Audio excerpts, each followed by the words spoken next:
prison of the International Secret Police. Ceiling zero, ceiling zero, ceiling zero, ceiling zero, ceiling zero.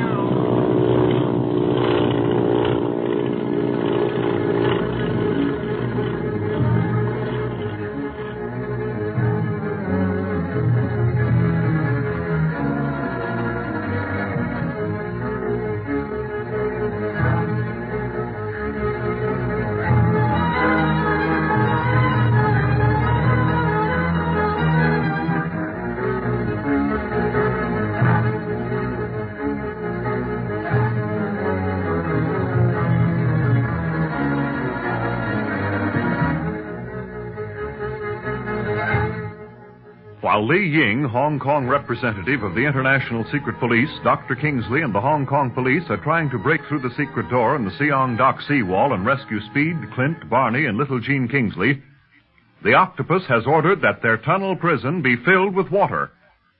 The water has almost reached the roof of the tunnel, and the boys have about given up hope of rescue when the octopus, learning that the police have found the secret door, decides to dynamite the inner chamber so that there will be no danger of them tracing his headquarters by way of other passages. When the blast occurs, the enormous door separating the inner chamber from the water-filled tunnel is forced outwards and misses the boys and Jean by inches. Clint, Barney, where are you? Are you all right? I'm all right, Speed. Where's Jean? I grabbed your hand when I heard the explosion. We went down under the water, and next thing I knew, I was climbing up on this pile of dirt. Yes. Well, I'm so glad we're out of that water. But where's Clint? I don't know, kid. It's so dark we can't see anything. Just sort of have to feel around. Barney, you think that door might have struck him as it came down? Nah, he saw it coming. Remember, there was a flash of light on the other side of that door just before she blew. He yelled to me to watch out. Clint, where are you? Oh, dear. If you could only see something. Barney, we've got to find him. We can't stay here while Clint may be floating somewhere in the tunnel. Now, hold on, Speed. We've just had a mighty narrow escape. Ain't many people who can be so close to a blast of dynamite and still talk afterwards. We can't go walking around in this darkness. We'll all get into trouble. That blast probably sent Clint further down the tunnel than us, that's all. He'll come back all right. Don't worry. We'll just give a shout now and then to give him his direction. Okay. Clint, we're up here. Where's here? That's what I'd like to know. Near as I can figure out, kid, we're on a ledge of dirt just about where the door was. Boy, that dynamite sure saved us from swallowing a lot of water. The water's getting lower all the time, too. Guess most of it is running into that room that was dynamited. Must have been a big room.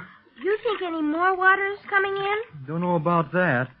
Oh, God, I wish my flashlight was working so we could look for Clint. Wait a little longer. And if this water keeps going down, maybe we can start looking. Or, I should say, feeling, kid. But right now, there's nothing we can do but sit tight and hope for the best.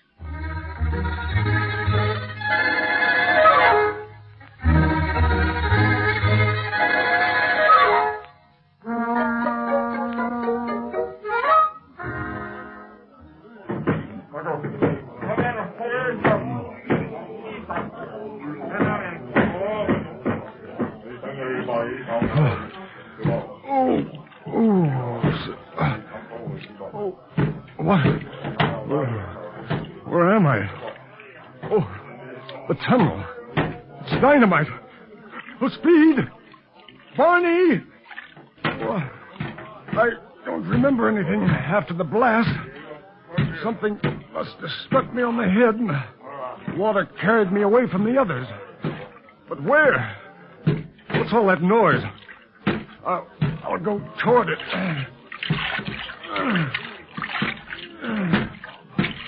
Young seawall door. They're breaking it down. It's the rescue party. Stand back, Dr. Kingsley! The water will sweep you on your feet! Oh, Ying! Li Ying! Please! That's you! Where are you? Oh, here! In the tunnel! I'm coming out! Please! Is that really you? It's me, all right, Ying. You just came in time. Thank heaven you're safe, Clint. Where's Speed and Barney? They're back in the tunnel. We've got to get to them right away. Jean is with them. Jean? You mean my little girl was in that tunnel with you? Yeah, it's a long story, but I'll give you the highlights on the way back. Let's get started right away. Of course. You men, bring lanterns and flashlights and follow us. Here is a flashlight for you, Clint. And thanks. Be careful of that jagged wood, Doctor. Oh, I'm over it. Now let's go. I must see if my little girl is safe. I tried to reach you to tell you that she had disappeared, Clint, but you'd already gone back to the Siang dock. Yes. Now watch your footing, Ying. This mud is slippery as grease from all that water. The water receded very quickly. If the tunnel was full when we were breaking in. Well, it was full, all right. We were swimming around, bumping our heads against the roof, when the room on the other side of the big door at the end of this tunnel was dynamited. Dynamited? Yeah, it forced the door open. Guess most of the water ran in there. And I was separated from the others by the blast. The next thing I knew, I was down near the seawall door. Then you don't know if the others survived that dynamite blast. I'm not absolutely sure, Doctor, but I have good reason to think so. You see, it was that room that received the force of the blast, not the tunnel. The octopus wanted to destroy that room for some good reason, probably to hide his tracks. And perhaps passages from that room led directly to his headquarters. In that case, his lair should be near the Siang dock. Possibly, but you can't tell, Ying. Hey, look. Here is where the water was being pumped in, you see? And there's a shortwave set up there, too. The octopus talked to us over it. He knew then that you were coming to the Siang dock to search for the secret passage. Unquestionably.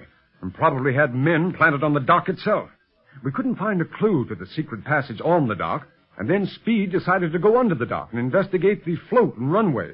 When Barney and I decided to give up the search and went to get Speed, we'd find he'd completely disappeared. But there was an opening in the seawall where there had been none before. A secret door. We entered the tunnel, calling Speed, and the door shut behind us.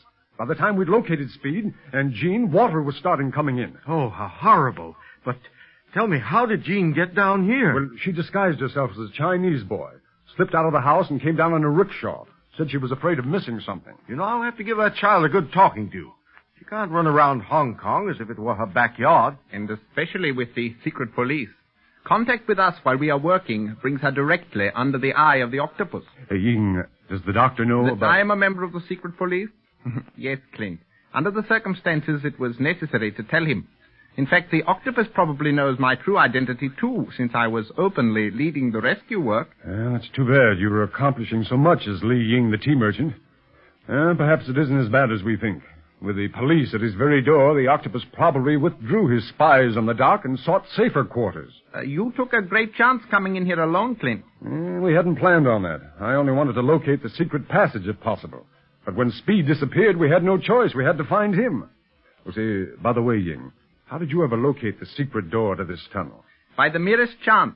The doctor and I came down under the dock because I remembered Speed and Barney's experience under it the night of the flower boat raid. We inspected the seawall and never would have noticed anything unusual about it had the doctor not perceived a strand of false gray hair. False gray hair? What? Why, Barney. That's part of Barney's makeup. Yes. You see, I remembered you telling me he was to appear as an aged coolie.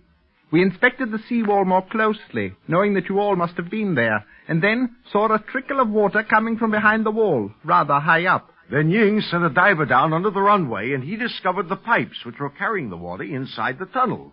Oh, this octopus is a monster. He must be destroyed. Don't worry, Doctor. In spite of our narrow escape, we were nearer to him than ever before. I believe that we shall run him down, unless he leaves Hong Kong entirely. And then? And then we'll follow him, no matter where he goes. Oh, Ying. Yes, Clint? How many men did you bring with you? Enough, along with the Hong Kong police, to throw a cordon around the whole Siang dock. Then let's continue the search. I was nowhere near the octopus, or he wouldn't have dynamited that room at the end of the tunnel. And once we get Speed, Jean, and the doctor out of here, let's stay on the trail of that rat until we found him. Clint, don't do it. What do you mean? You've just come through a harrowing experience. Oh, but that's over and done with. No, it has had its effect on your body whether you realize it or not. You're still tense. You're likely to snap at any minute. Oh, nonsense, Ying. I've gone through worse than this before and carried on until the end of the job at hand. But you had no one else but yourself to think about. This time you had Speed and Jean to worry over. Ying is right, Clint. As a physician, I would advise you to rest up from this excitement and exposure before tackling anything more. Oh, and give the octopus a chance to escape? I don't think he is ready to leave Hong Kong yet, Clint. Don't drive yourself too far. Remember, should you crack up, the service would lose its ace operator. Very well, Ying. After finding Barney, Speed, and Jean, we'll suspend the search for a few hours. Perhaps it's best after all, because I want to cable Chief Riley what has happened, and we'll probably receive an answer. Is the end of the tunnel much farther, Clint? No, Doctor. We may be able to hear their voices now if we call them. Oh, Speed! Barney! Hey, sounds like Clint. Here we are. Oh, I hear Jean's voice. Yeah. Thank heaven my little girl is safe. After this experience, Dr. Kingsley, I doubt if she will try to follow in the footsteps of the secret police again. Well, I'd take her back to Honolulu, but it's impossible for me to get away right now. Oh, if only Marcia were with us. You know, she's like a sister to the child. All right, we'll have Marcia back in no time. I'm going to get in touch with Bob Gilmore once we're out of this tunnel and see if he's picked up any information yet. Clint! Are you all right? It's Barney. Yes, Barney. And I brought Ying and Dr. Kingsley and some of the police with me. You have? Then we're rescued. You bet. Daddy! Well, hello, Gene. Gene, honey. Never go back. Am I glad to see you? old octopus chaser. What happened to you? Something must have knocked me out, Barney, and the water carried me away from you. We couldn't look for you at first because the water was still pretty high. Yeah, but now most of it's in that room that was dynamite. And the rest of it ran out the door in the Siang Sea wall. Golly, it looks good to see a crowd of people and light again. I'll never want to be alone for the rest of my life. Well, I've never recognized you, Barney. Half your makeup has been washed away, but enough remains to change you completely. That ain't makeup, Doc. That's fright. I was scared to death, bobbing around in this dark tunnel, hitting my head on the roof. You were afraid, Barney? But you kept telling me not to be scared. It's the clown in me, Jane. Laughing while I'm scared still. Clown is right. Well, come on, let's get out of this place now that we've found you and get into some dry clothes and have something to eat. Yeah, and something to drink besides ocean water. May be all right for a tuna, but not for me. Hey, where's Speed? Did he decide to stay down by the entrance? Speed? Yeah. Why, where is he? Haven't you seen him, Clint? As soon as the water went down, he started out looking for you. Yeah, slipped away in the dark before I knew what he was up to. Barney, we didn't pass Speed in the tunnel. Yeah, what? Why, no, we thought he would be up here with you. Suffering wang doodles. Then where is the kid? He couldn't go any place but up and down this tunnel. That's right. Unless there's another passage in this tunnel. You mean the octopus may have him? I don't know, but we've got to find out. Come on.